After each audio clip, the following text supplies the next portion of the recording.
बिस्मिल्लाहिर्रहमानिर्रहीम। इब्तिदा है अल्लाह ताला के बाबरकत नाम से और दरूद व सलाम है हज़रत मोहम्मद मुस्तफ़ा सल्लल्लाहु अलैहि वसल्लम और उनकी आल पाक पे। अस्सलाम वालेकुम my dear students. Today our topic is covalent bond. This covalent bond is also known as electron pair bond. Now what is the definition of covalent bond? The bond which is formed by the mutual sharing of electron is known as covalent bond. Lewis और कोसिल के concept के मुताबिक ऐसा bond जो दो atom के दरमियान mutual sharing से बनता है उसको हम कोवलेंट बॉन्ड बोलते हैं। फॉर एग्ज़ाम्पल, अगर मैं इस हाइड्रोजन की बात करूं तो इसके वैलेंस शेल में सिर्फ एक ही इलेक्ट्रॉन है, और दूसरे हाइड्रोजन की बात करूं तो उसके वैलेंस शेल में भी एक इलेक्ट्रॉन है। तो ये हाइड्रोजन अपने इस इलेक्ट्रॉन को शेयर करते हैं। अब इसके वैलेंस शेल में भी दो इलेक्ट्रॉन आ गए, मीन इसका भी डुप्लेट कंप्लीट हो गया। और अगर हम इसको देखेंगे तो इसके वैलेंस शेल में भी दो इलेक्ट्रॉन आ गए, इसका भी डुप्लेट कंप्लीट हो गया। मीन कि ऐसा एटम, ऐसा बॉन्ड जो दो एटम के दरमियान म्यूचुअल शेयरिंग की वजह से बनता है उसको हम कोवलेंट बॉन्ड या इलेक्ट्रॉन पेयर बॉन्ड बोलते हैं। फॉर एग्ज़ाम्पल, हमारे पास डिफरेंट एग्ज़ाम्पल्स हैं। हाइड्रोजन मालिक्यूल की बात कर सकते हैं, Cl2 की बात कर सकते हैं, HCl, CO2, ये सारे के सारे वो बॉन्ड हैं जिनको हम कोवलेंट बॉन्ड का नाम देते हैं। नेक्स्ट, कि हम एटम ये बॉन्ड क्यों बनाते हैं, तो इससे पहले आप आयनिक बॉन्ड के अंदर रीज़न पढ़ चुके हैं कि बॉन्ड बनाने की रीज़न क्या होती है कि एटम अपने वैलेंस शेल को कंप्लीट करना चाहते हैं या वो नोबल गैसों की इलेक्ट्रॉनिक कन्फिग्रेशन हासिल करना चाहते हैं और उसके साथ साथ ख़ुद को स्टेबल करना चाहते हैं। तो ये वो रीज़न होती हैं जिसकी वजह से एटम केमिकल बॉन्ड बनाते हैं। And next is the type of covalent bond. तो there are two types of covalent bond. The one is non as polar covalent bond and other is non as non polar covalent bond. एक polar covalent bond होता है और दूसरा non polar covalent bond होता है। अगर इसमें हम मज़ीद डिटेल में जाएं तो single covalent bond, double covalent bond और ट्रिपल कोवलेंट बॉन्ड भी होता है।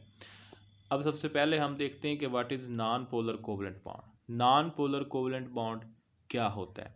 तो ऐसा कोवलेंट बॉन्ड जिसमें इलेक्ट्रॉन का पेयर दोनों एटम के दरमियान इक्वली शेयर्ड होता है उसको हम नॉन पोलर कोवलेंट बॉन्ड बोलते हैं। The bond in which the electron pair is equally shared between two atom is non as non polar covalent bond. मसलन अगर मैं इस हाइड्रोजन मालिक्यूल की बात करूं तो इसके पास भी सिर्फ एक इलेक्ट्रॉन है और दूसरे एटम के पास भी एक इलेक्ट्रॉन है। तो ये इलेक्ट्रॉन का पेयर जितना इस हाइड्रोजन का है इतना ही दूसरे हाइड्रोजन का है। मीन का हम यहाँ पर कह सकते हैं कि ये इलेक्ट्रॉन का पेयर किसी एक एटम की तरफ अटैच नहीं है बल्कि दोनों एटम के दरमियान इक्वली शेयर्ड है।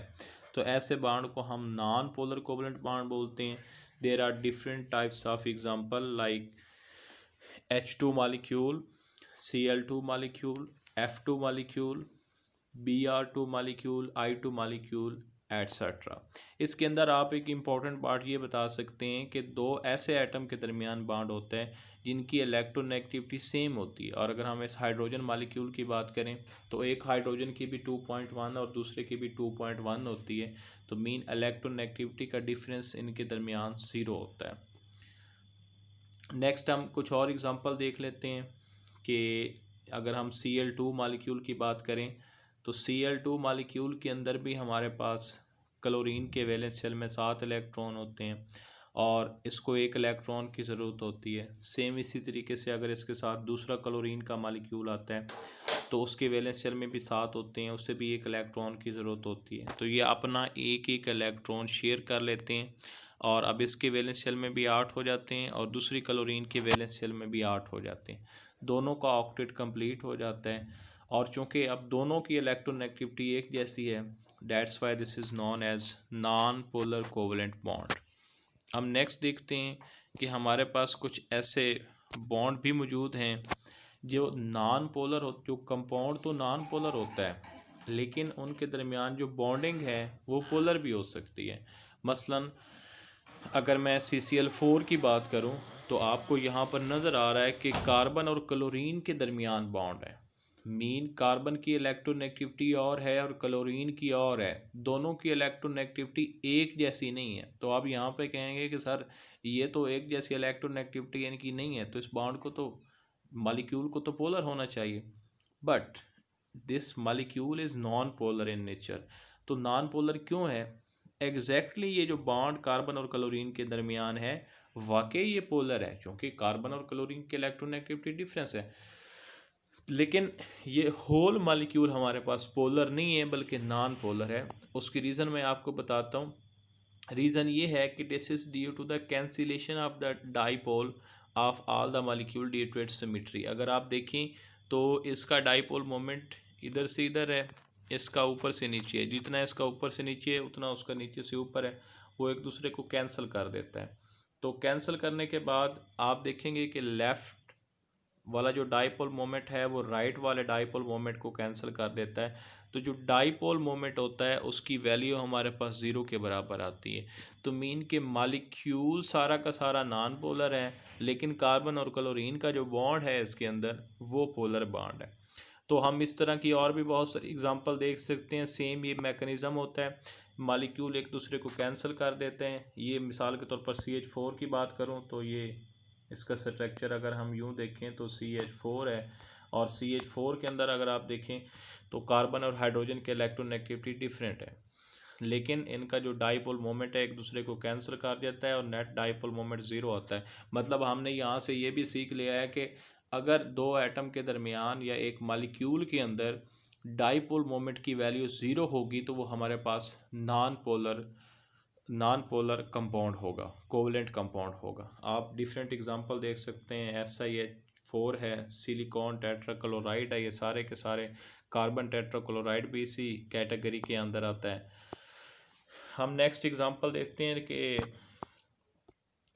नेक्स्ट है पोलर कोवलेंट बॉन्ड। जैसा कि नॉन पोलर में हमने पढ़ा कि दो ऐसे एटम के दरमियान बॉन्ड होगा जिसमें इलेक्ट्रोनेगेटिविटी का डिफरेंस ज़ीरो होगा, लेकिन यहाँ पर हम अगर हम देखें तो इलेक्ट्रॉन का जो पेयर है उसके अंदर इक्वली शेयर्ड था, जबकि इसके अंदर इलेक्ट्रॉन का पेयर इक्वली शेयर्ड नहीं होगा, बल्कि एक एटम की तरफ इलेक्ट्रॉन के पेयर का रुझान ज़्यादा होगा और दूसरे एटम की तरफ कम होगा। फॉर एग्जांपल अगर हम मॉलिक्यूल H2O की बात कर लेते हैं, मेथनॉल की बात कर लेते हैं, HF की बात कर लेते हैं, HCl की बात कर लेते हैं, ये सारे के सारे वो एटम हैं जिसमें जो बॉन्ड है वो नॉन पोलर नहीं है बल्कि पोलर है, और जो इलेक्ट्रॉन का पेयर है वो इक्वली शेयर्ड नहीं है बल्कि वो एक की तरफ उसकी शेयरिंग ज़्यादा है।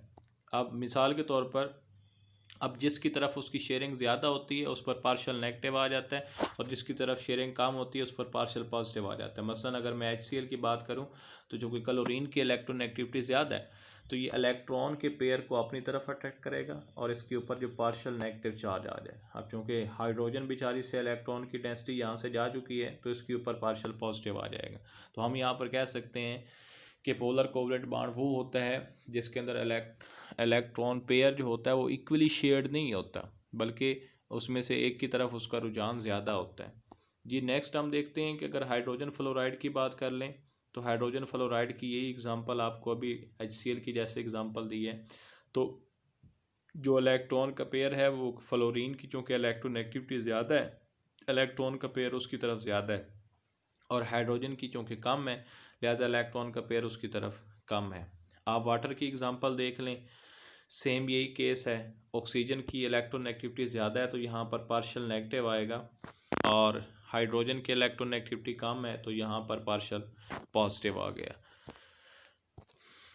अच्छा, अब नेक्स्ट हम मिथाइल क्लोराइड की एग्जांपल देख लें। सेम वही बात है, इसके अंदर अगर आप देखेंगे ये पोलर है ये नॉन पोलर है, तो ये तो चले हम मान लेते हैं कि ये वाला डाइपोल मोमेंट एक दूसरे को कैंसिल कर देगा, लेकिन ये वाला डाइपोल मोमेंट और ये वाला डाइपोल मोमेंट डिफरेंट है, लिहाजा ये भी हमारे पास पोलर कंपाउंड की एक जीती जागती एग्जांपल है। जैसा कि आप CH4 का ये यहाँ पर मॉलिक्यूल देख सकते हैं कि this bond is a polar bond. जी नेक्स्ट मैथनॉल के अंदर भी यही बात आपको पहले डिस्कस कर चुके हैं। अब नेक्स्ट हम बात करते हैं मल्टीपल बॉन्ड्स की। तो मल्टीपल बॉन्ड्स क्या होते हैं कि अगर दो एटम के दरमियान सिर्फ एक इलेक्ट्रॉन का पेयर शेयर हो रहा है तो हम उसको सिंगल कोवलेंट बॉन्ड बोलेंगे, और अगर एक एटम के दरमियान दो इलेक्ट्रॉन के पेयर शेयर हो रहे हैं तो उसको हम डबल कोवलेंट बॉन्ड बोलेंगे, और अगर दो एटम के दरमियान तीन इलेक्ट्रॉन के पेयर शेयर हो रहे हैं तो उसको हम ट्रिपल कोवलेंट बॉन्ड बोलते हैं। अब डिफरेंट एग्जांपल उसके अंदर देखते हैं। डबल और ट्रिपल कोवलेंट बॉन्ड को हम मल्टीपल बॉन्ड भी बोलते हैं। एग्जांपल आपके सामने बेशुमार है, जैसा कि ऑक्सीजन है। अगर मैं ऑक्सीजन की एग्जांपल एक्सप्लेन करूं तो ऑक्सीजन का एटॉमिक नंबर 8 होता है, लेकिन उसके वैलेंस शेल में 6 इलेक्ट्रॉन होते हैं। तो 6 को मैं यहाँ पे यूँ शो कर सकता हूँ, ये 6 इलेक्ट्रॉन, ये दूसरी ऑक्सीजन। डियर स्टूडेंट्स, यहाँ पर एक बात आपने लाजमी याद रखनी है कि आपने जो इलेक्ट्रॉन को शो करना है वो हमेशा शो करना है एक एटम के इलेक्ट्रॉन को डॉट से, और दूसरे एटम के इलेक्ट्रॉन को आपने क्रॉस से शो करना है, जैसा कि मैं यहाँ पर शो कर रहा हूँ। तो आप ज़रा देखेंगे कि इसके वैलेंस शेल में 6 हैं, तो इसने क्या किया, ये दो इलेक्ट्रॉन शेयर कर ले तो 8 हो गए। अब इसके वैलेंस शेल में भी 6 थे, इसने भी दो इलेक्ट्रॉन शेयर कर ले तो इसके वैलेंस शेल में भी 8 हो गए। तो मतलब कि यहाँ पर अगर एक एक इलेक्ट्रॉन का शेयर करते तो सिर्फ 7 इलेक्ट्रॉन आते, लेकिन हम जानते हैं कि 7 तो स्टेबिलिटी का सैम्बल ही नहीं है। सैम्बल तो 8 इलेक्ट्रॉन स्टेबिलिटी का सैम्बल है। मीन के यहाँ पे ये जो एटम है ये दो दो इलेक्ट्रॉन के पेयर को शेयर करेंगे और हम बोलेंगे कि this is non as double covalent bond. आप इसी तरीके से ट्रिपल कोवलेंट बॉन्ड की एग्जांपल डिस्कस कर सकते हैं।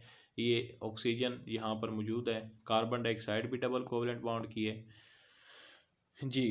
ट्रिपल कोवलेंट बॉन्ड भी आप देख सकते हैं। अब एक समरी देख लीजिए, इसके अंदर सिंगल कोवलेंट बॉन्ड को सिंगल डैश से ज़ाहिर किया जाता है, डबल कोवलेंट बॉन्ड को डबल डैश से, और ट्रिपल कोवलेंट बॉन्ड को ट्रिपल डैश से।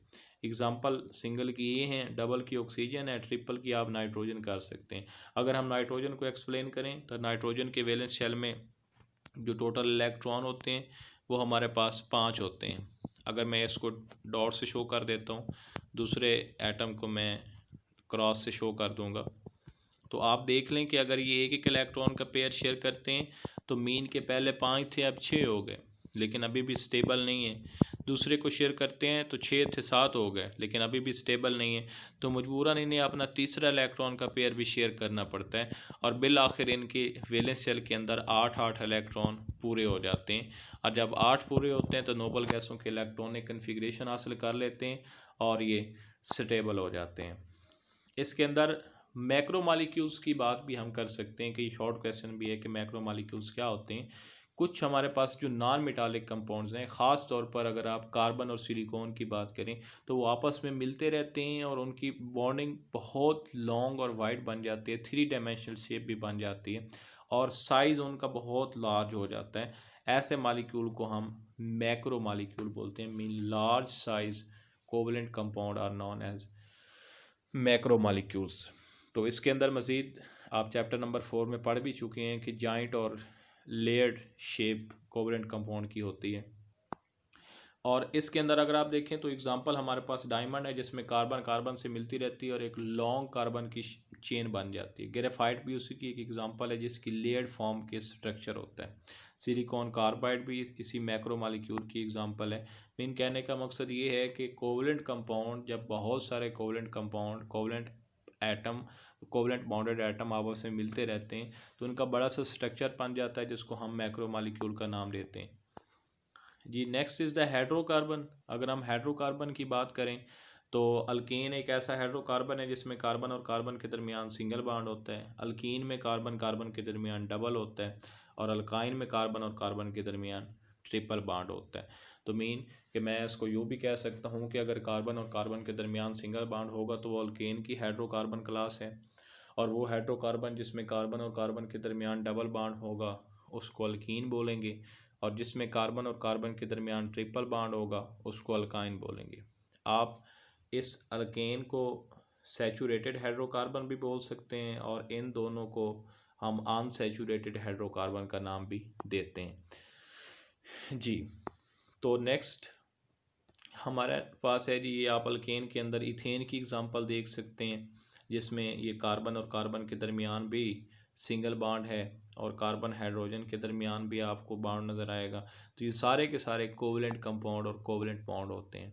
अगर मैं अल्कीन और अल्काइन की बात करूं तो कार्बन और कार्बन के दरमियान अल्कीन में डबल होगा और अल्काइन में क्या होगा जी, ट्रिपल होगा। अल्कीन की एग्ज़ाम्पल इथीन की आपके सामने मौजूद है। इथाइन की आप यहाँ पर कर सकते हैं कि ये एक हमारे पास इथाइन का मालिक्यूल है, CH ट्रिपल बॉन्ड Ca, यानी कार्बन और कार्बन के दरमियान ट्रिपल बॉन्ड होता है। अब next, a very important, what is साइलेन।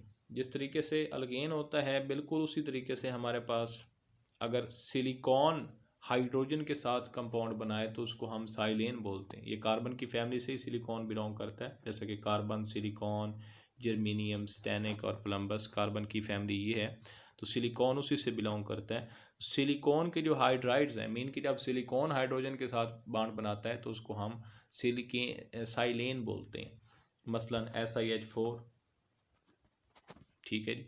अब डाईसाइलेन क्या होता है? जैसा कि हमारे पास इथेन होता है, ये SiH4 था, उसमें से एक हाइड्रोजन निकाली, दूसरे SiH4 में से भी एक हाइड्रोजन निकाली, तो ये हमारे पास डाईसाइलेन बन गया। तो इसके अंदर भी हमारे पास जो है वो बॉन्डिंग, वो कोवलेंट बॉन्डिंग ही होती है, इलेक्ट्रॉन्स शेयर होते हैं एक दूसरे के साथ और ये वाला बॉन्ड बनता है। तो this is all about the covalent bond. तो कोवलेंट बॉन्ड के अंदर जो मेन इंपॉर्टेंट बात आपने याद रखनी है कि आपने हमेशा डॉट और क्रॉस फार्मूले के ज़रिए इस बॉन्ड को एक्सप्लेन करना है। और इसके अंदर हमने क्या पढ़ा कि कोवलेंट बॉन्ड होता क्या है, उसकी डेफिनेशन पढ़ी, उसके बाद हमने उसकी टाइप्स पढ़ी कि पोलर कौन सा है, नॉन पोलर कौन सा है, और इसके अलावा आपने ये भी इसके अंदर पढ़ रखा है कि सिंगल, डबल और ट्रिपल कोवलेंट बॉन्ड क्या होते हैं। तो this is all about the covalent bond. अल्लाह हाफिज़। अल्लाह ताला आपका हामी और नासिर।